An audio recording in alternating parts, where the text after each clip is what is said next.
জীবন বদলে দিতে পারে এই 52টি অভ্যাস। প্রতি সপ্তাহে আমি নতুন টিপস নিয়ে আসব হ্যাপিয়েস্ট হেলথ বাংলাতে। এই ছোট ছোট স্টেপগুলো আপনি রোজের রুটিনে যোগ করলেই 1 বছরের মধ্যেই এক নতুন হেলদি নিজেকে খুঁজে পাবেন আপনি। Habit number 10, soleus push-ups practice করুন। সারাদিন বসে কাজ করেন? কার্বস আর ব্লাড সুগার কন্ট্রোলের জন্য এই একটিমাত্র মুভমেন্টই যথেষ্ট। মেঝেতে পা রাখুন প্রায় 90 ডিগ্রি কোণে। এবার গোড়ালি যতটা সম্ভব ওপরে তুলুন, যাতে পায়ের আঙুল মাটিতে লেগেই থাকে। পায়ের পেছনের পেশিতে যখন টান অনুভব করবেন, তখন ধীরে গোড়ালি নামিয়ে দিন।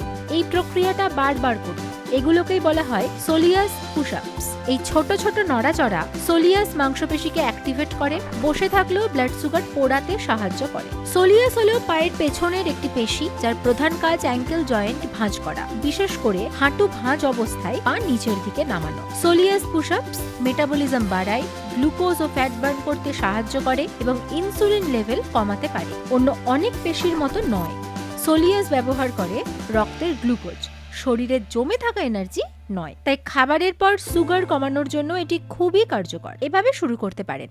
খাবার খাওয়ার পর 4 সেটে 50 বার করে করুন। তারপর ধীরে ধীরে বাড়িয়ে 6 থেকে 8 সেট করুন।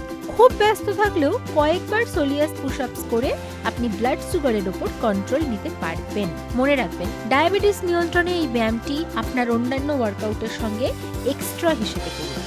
তবে শুধু সোলিয়াস পুশ-আপসই ব্লাড সুগার কমানোর একমাত্র উপায় নয়। ডায়াবেটিস রিভার্স করা একটি দীর্ঘমেয়াদী জয়।